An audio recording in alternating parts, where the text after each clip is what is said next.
You need a car. Maybe your old one finally died. Maybe you're buying your first one. Maybe you just got a raise and you want something that doesn't make you feel like a background character in your own life. Whatever the reason, you're about to walk into a car dealership, and the second you step through those glass doors, you are entering the most lopsided negotiation of your life. You versus a building full of people who do this every single day, who have a playbook, who have a finance office designed like a psychological trap, and who are legally allowed to charge you basically whatever they want as long as you sign the paper. Car dealerships aren't evil, but they are a business, and their business model is built on the fact that you walk in maybe once every 5 to 8 years while they run this play hundreds of times a month. You're a tourist. They live here, and if you don't understand how the game works, you will pay thousands more than you need to. Not because you're stupid, because nobody ever explained it to you. Until now. Let's fix that. First, a question you've probably never thought to ask. Why do car dealerships even exist? Why can't you just buy a car directly from the manufacturer? You can buy a phone from Apple. You can buy shoes from Nike. You can buy a mattress from some company that ships it in a box and sponsors every podcast on Earth. Why can't you just go to Toyota's website, click Add to Cart, and have a Camry show up at your house? The answer is laws. Specifically, dealer franchise laws. In almost every state in America, there are laws that require car manufacturers to sell through independent, franchised dealerships. These laws have been around since the early to mid-1900s, and they were originally created for a decent reason, to protect small business owners from getting crushed by massive corporations. The idea was that if Ford could sell directly to consumers, they could undercut their own dealers, put them out of business, and then control pricing with no competition. So states passed laws saying manufacturers have to sell through independent dealers, and those dealers became legally protected middlemen. The problem? Those laws are still on the books, and now, instead of protecting the little guy, they mostly protect a system that adds cost, complexity, and a whole lot of headache to the car buying process. Dealers have become enormously powerful political lobbies. They donate heavily to state legislators.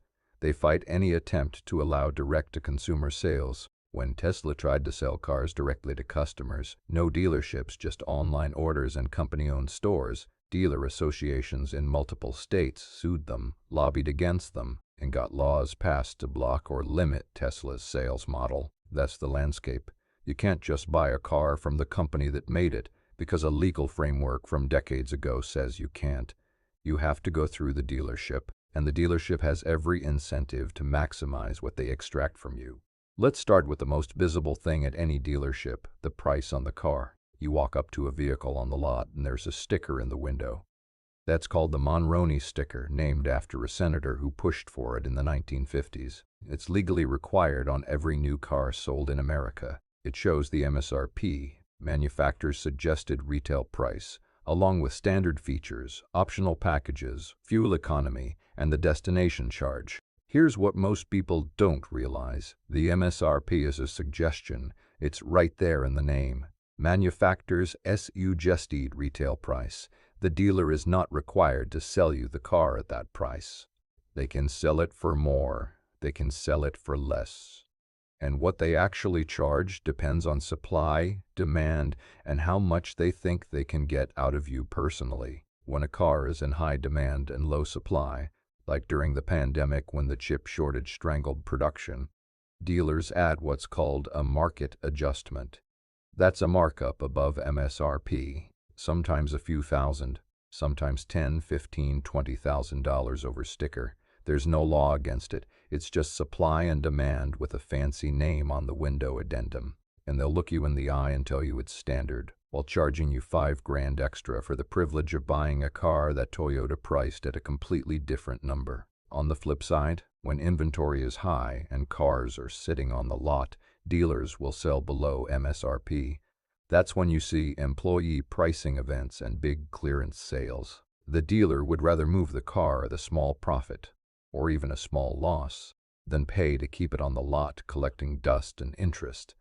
This brings us to a critical concept: invoice price. The invoice price is what the dealer actually paid the manufacturer for the car. The difference between invoice and MSRP is the dealer's gross margin on the vehicle itself. On most mainstream cars, that margin is surprisingly thin, often just a few percent of the total price, sometimes only $1,000 or so on a $35,000 car. Wait, you're thinking, dealers only make $1,000 per car? That doesn't sound like a scam. It's not, because the car itself isn't where dealers make their real money. The car is the appetizer. The main course comes later. Before we get to the finance office, which is where things get truly wild, let's talk about the negotiation itself. Most dealerships use a negotiation method called the four square, and it is specifically designed to confuse you. Here's how it works. The salesperson pulls out a sheet of paper divided into 4 quadrants. One box has the price of the car, one has your trade-in value, one has the down payment, and one has the monthly payment. 4 numbers, 4 boxes. Seems straightforward, right? It's not. The trick is that all 4 numbers are connected, and the dealer can manipulate any box to make another box look better while keeping their profit exactly the same or higher. You say, I want a lower monthly payment. Great. They extend your loan from 60 months to 72 months. Your monthly payment drops. You feel like you won, but you're now paying for an extra year, which means more interest, which means you pay thousands more total. The monthly payment box looks better. The actual cost went up. You say, I want more for my trade-in. Great. They bump your trade-in value by $1,500, but they quietly add $1,500 to the price of the new car. The trade-in box looks better. The net cost didn't change at all. You say, I want a lower price on the car. Great. They drop the car price by $2,000, but they lowball your trade-in by $2,000 more. The car price box looks better. You're paying the same amount. The 4 square is a shell game. The numbers dance around to create the illusion of a deal while the dealer's actual profit stays constant or grows. It works because most buyers focus on one number, usually the monthly payment, and ignore the rest. That's what the system is designed to exploit. Your attention goes to one box, and the other 3 boxes quietly eat your money. The counter strategy: never negotiate on monthly payment. Ever. Negotiate the out-the-door price of the car. That's the total amount you're paying before financing. That's the only number that matters. Everything else is a distraction. If a salesperson tries to steer the conversation to monthly payments, politely redirect, I appreciate that, but I want to agree on the total price first.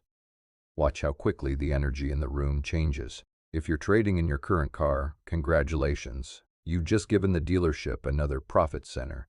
Here's how trade-ins work.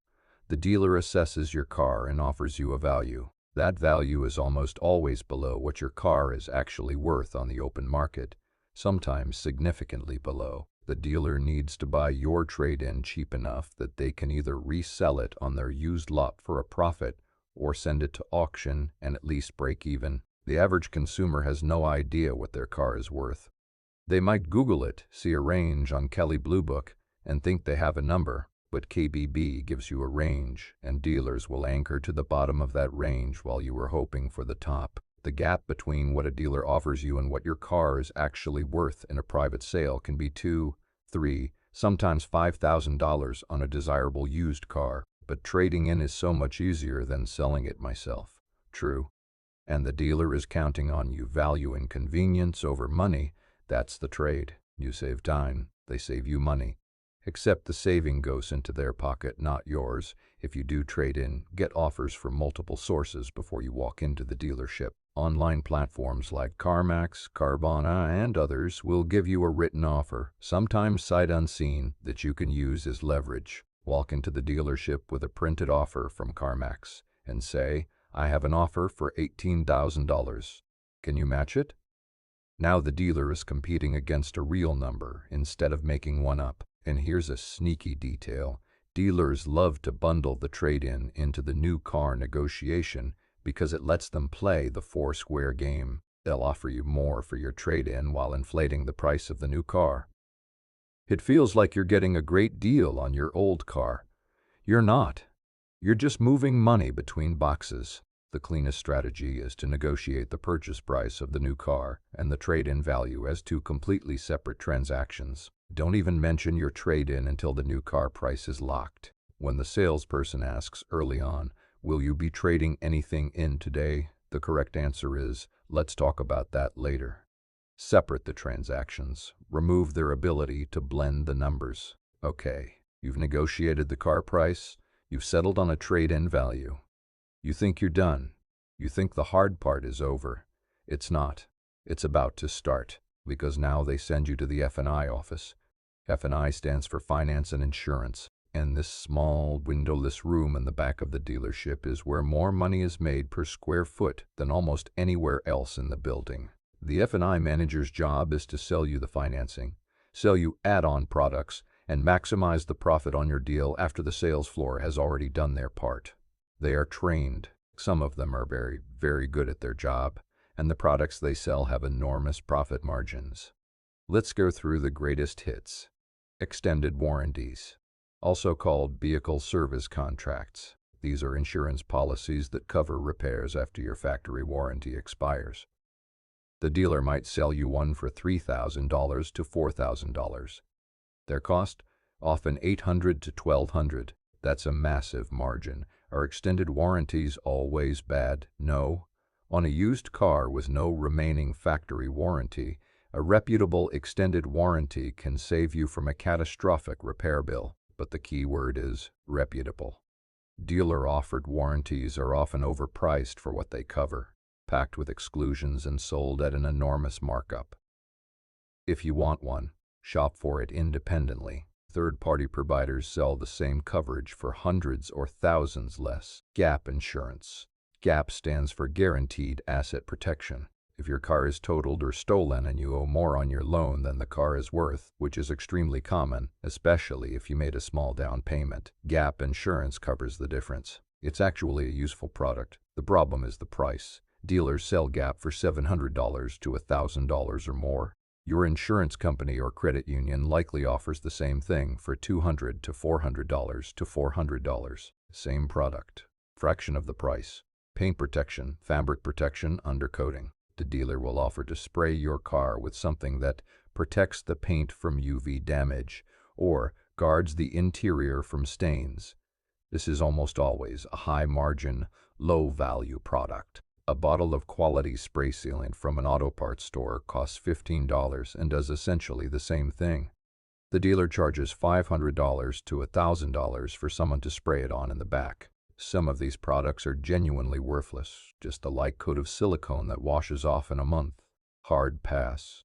Nitrogen tire fill. They charge you $100 to $200 to fill your tires with nitrogen instead of regular air. Regular air is already 78% nitrogen.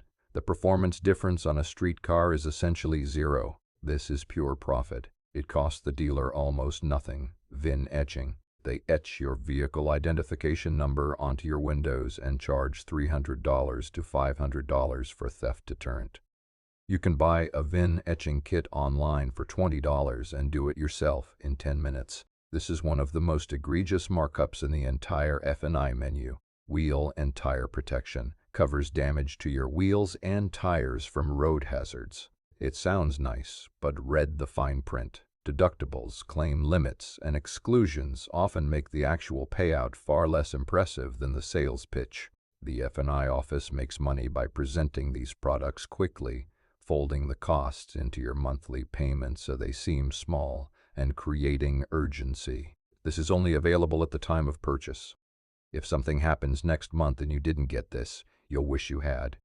It's high pressure, time sensitive, and psychologically designed to catch you when you're already exhausted from the negotiation and just want to drive your new car home. The move, you can say no to everything. Every single product in the F&I office is optional. None of it is required to buy the car. You can sit in that chair, smile politely, and decline every single add-on.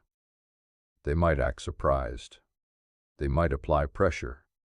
They might imply you're making a mistake.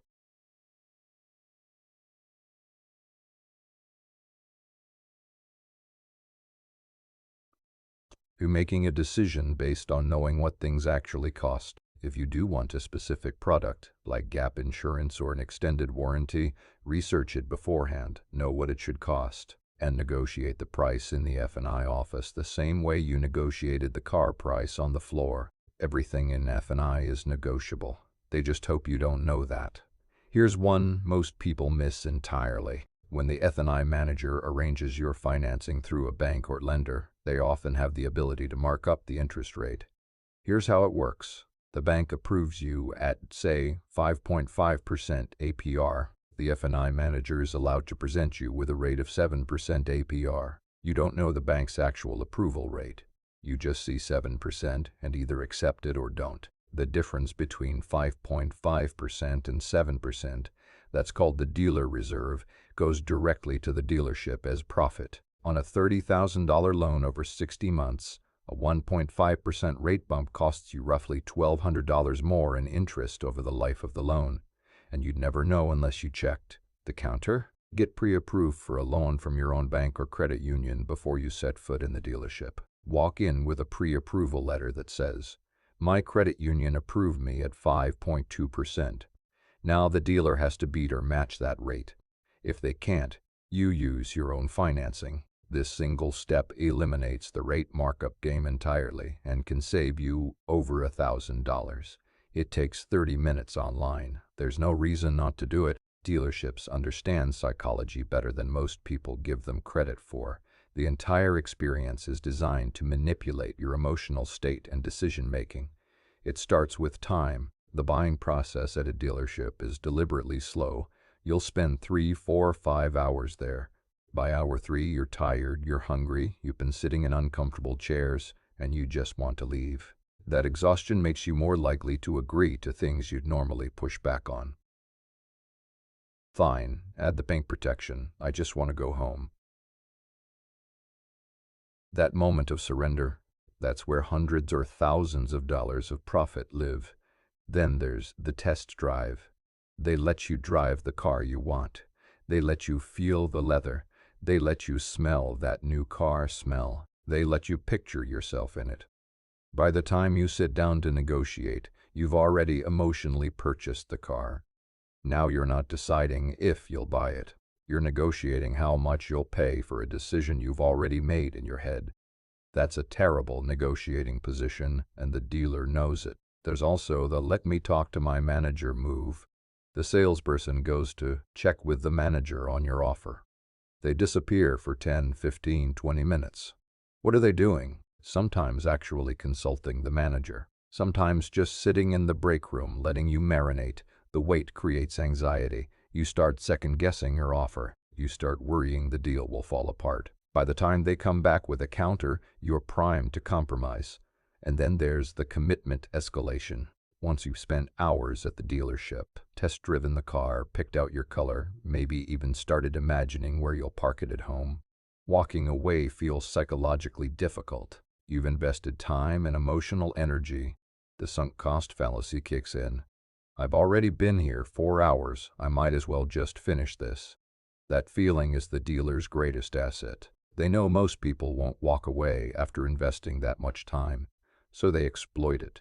The single most powerful tool you have in a dealership negotiation is the willingness to walk away, and not fake willingness, real willingness, the kind where you actually stand up, thank them for their time, and head for the door. Most dealerships will let you walk. Some will watch you leave and hope you come back later, desperate. But a surprising number will chase you. Not physically, they'll call you. Sometimes before you even get to your car. "Hey, I talked to my manager and we can actually do that number." Magic. The number they said was impossible 10 minutes ago is suddenly possible because you showed them you have options and you're willing to use them. Here's why this works. Every customer who walks out the door is lost profit. The salesperson spent hours with you. The desk manager ran numbers. They've invested time, and they know that if you leave, you're probably buying somewhere else. Most dealerships would rather make a smaller profit than make no profit. Walking away is hard because of everything we just talked about, the emotional investment, the test drive, the hours spent. But it is, without exaggeration, worth thousands of dollars. Getting comfortable with the idea that you might leave empty-handed is the single biggest mental shift you can make before buying a car. The good news is that the internet has leveled the playing field significantly. 20 years ago, the dealer had all the information and you had none. They knew the invoice price, the holdback, the incentive programs, and the market value of your trade-in. You knew nothing. That information asymmetry was their biggest advantage. Now, you can look up the invoice price of any new car online in 30 seconds. You can check what other people in your area paid for the same car on sites dedicated to that exact purpose. You can get your trade-in appraised online before you arrive. You can get pre-approved for financing on your phone during breakfast. The information gap is narrowed dramatically. Many dealerships have adapted by offering no haggle or one-price models. They set a fair price, put it on the car, and that's what you pay. No foursquare, no back and forth, no games. Some buyers love this because it eliminates the stress. Others feel like they're leaving money on the table because they can't negotiate. You can also do almost the entire buying process over email. Contact multiple dealers, request their best out-the-door price on the specific car you want, and compare offers from the comfort of your couch. Let them compete against each other. When one dealer quotes you $32,500, email that quote to another dealer and ask if they can beat it. This is negotiation without sitting in an uncomfortable chair for 5 hours. It works. Dealers respond to email offers because they know you're shopping and they want the sale. Everything we've discussed applies to new cars, but used cars at dealerships have their own layer of complexity. With used cars, there's no MSRP, there's no invoice price. The dealer bought the car at auction or took it in on trade, and they set whatever price they want. The margin on used cars is often significantly higher than new cars. The used car price is based on what the dealer thinks the market will bear, and it's informed by wholesale auction data, comparable listings, and the condition and mileage of the specific car, but it's ultimately subjective. Two identical used cars at two different dealers can have wildly different price tags. Your defense here is research. Check listings across multiple platforms. Look at comparable sales data. Get a pre-purchase inspection from an independent mechanic, not the dealer's service department, before buying any used car. A $150 inspection can save you from buying a car with $3,000 in hidden problems. And negotiate. Used car prices at dealerships are almost always negotiable. The asking price is the opening bid, not the final offer. Remember when I said the margin between invoice and MSRP is surprisingly small? That's true, but it's not the whole picture. There's money flowing to the dealer that you never see on any sticker or any document they show you. First, there's holdback. Holdback is a percentage of the MSRP or invoice, usually around 2 to 3%, that the manufacturer pays back to the dealer after the car is sold. On a $40,000 car, that's $800, $1,200, coming back to the dealer from the manufacturer. This money exists specifically so dealers can sell a car at invoice and still make a profit. When a dealer tells you, "I'm losing money at this price," and the price is at or slightly below invoice, they're probably not losing money. The holdback covers them. They just won't tell you about it. Then there are manufacturer-to-dealer incentives. These are cash bonuses the manufacturer pays the dealer for hitting sales targets, moving specific models, or clearing out inventory of a particular model year. These can be substantial, sometimes thousands of dollars per unit. If a manufacturer really wants to move last year's model to make room for the new one, they might kick the dealer an extra $2,000 to $3,000 per unit sold. That incentive goes directly to the dealer's bottom line, and it means the dealer has way more room to negotiate than they'll ever let on. There are also manufacturer-to-consumer incentives, which are different. These are the rebates and cashback offers you see advertised. $30,000 customer cash on all 2025 models. These come off the price and benefit you directly. But here's the thing. Sometimes dealers will try to take credit for the manufacturer's rebate during the negotiation. They'll knock $3,000 off the price and act like they're giving you a deal, when that $3,000 was coming off regardless because the manufacturer is funding it. Always check the manufacturer's website for current consumer incentives before you negotiate, so you know which discounts are from the dealer and which ones were coming to you anyway. The point of all this? When a dealer says they can't go any lower, they almost always can. Between holdback, dealer incentives, and the margin built into the financing and F&I products, there are multiple layers of profit in every deal. You don't need to know the exact numbers, you just need to know they exist so you don't feel guilty negotiating hard. When you buy matters almost as much as how you buy. Dealerships operate on monthly, quarterly, and annual sales cycles, and there are specific times when they're most motivated to cut you a deal. End of the month. Salespeople and managers have monthly targets. If they're close to hitting a bonus tier at the end of the month, they're more willing to shave profit off your deal to get one more sale across the line. Buying in the last few days of the month, especially if the dealership is having a slow month, gives you leverage. End of the quarter. Same principle, bigger stakes. Quarterly bonuses from the manufacturer kick in when dealers hit volume targets. A dealer who needs 3 more sales to unlock a $50,000 quarterly bonus from the manufacturer will happily lose $1,000 on your deal to get there. The math works in your favor. End of the model year. When new model year vehicles start arriving, the dealer needs to move last year's stock. A 2025 model sitting on the lot when 2026 models are rolling in is a problem. It's costing them floor plan interest. That's the interest the dealer pays to the bank for the loan they took out to buy that car from the manufacturer. Every day that car sits unsold, it costs the dealer money.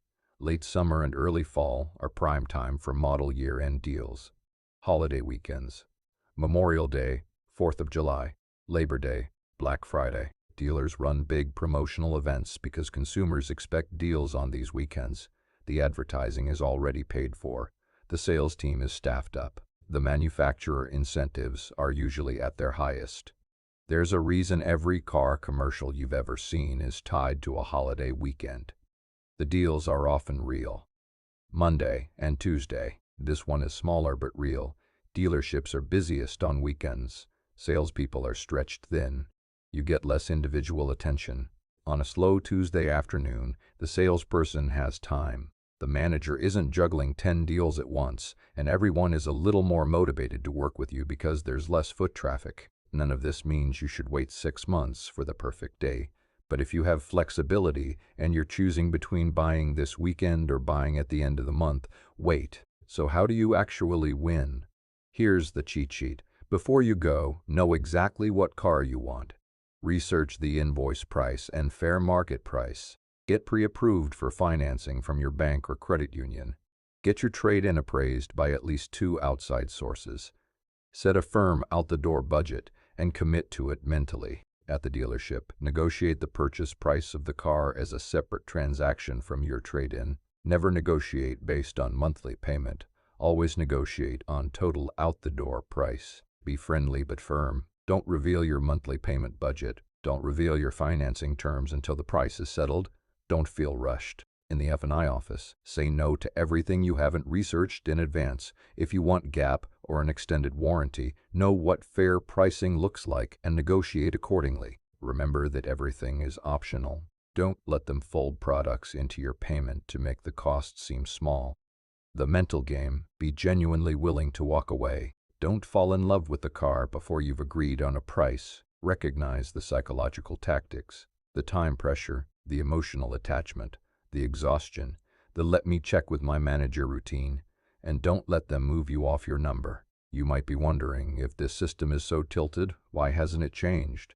The honest answer is money and politics. Dealer associations are among the most powerful lobbying groups at the state level. They employ thousands of people in every state. They generate significant tax revenue. They donate to campaigns. When legislation comes up to allow direct-to-consumer car sales, which would let you bypass dealerships entirely, dealer lobbyists fight it aggressively, and they usually win. Some change is happening. Tesla proved the direct sales model works. Rivian, Lucid, and other EV startups are following the same path. Some legacy manufacturers are experimenting with online ordering and fixed pricing. The pressure is building, but the franchise dealer model is deeply embedded in American law and commerce, and it's not going anywhere fast. The best you can do right now is understand the system, use the tools available to you, and walk into the dealership as an informed buyer instead of an easy target. Dealerships exist because of franchise laws that legally require manufacturers to sell through them. The sticker price is a suggestion, not a rule. Dealers can charge more or less. The Foursquare is a shell game designed to hide profit in whichever box you're not watching. Your trade-in is usually undervalued. Get outside offers first. The F&I office is the dealership's highest margin room. Every product is optional and overpriced. Interest rates can be marked up above what the bank actually approved you for. Get pre-approved. The entire process is engineered to exhaust you into saying yes. Walking away is your most powerful negotiating tool. The internet gave you access to the same data dealers used to hoard. Use it. Car dealerships aren't villains. They're businesses playing a game with rules that heavily favor them. The problem isn't that the game exists. It's that nobody teaches you how to play it before you're already sitting at the table. Now you know the playbook. You know the Foursquare. You know the F&I menu. You know the emotional tactics. You know the rate markup. You know the trade-in game. You've got the cheat codes. Next time you walk into a dealership, you're not a tourist anymore. You're a player. And the salesperson is going to figure that out real fast when you smile, sit down and say, "Let's talk out the door price." If this saved you money, or if you wish you'd seen this before your last car purchase, hit like. Drop your best or worst dealership story in the comments because I know you've got one. And subscribe so you stop getting your car buying advice from TikTok finance bros who've never actually negotiated anything harder than a DoorDash promo code. Later.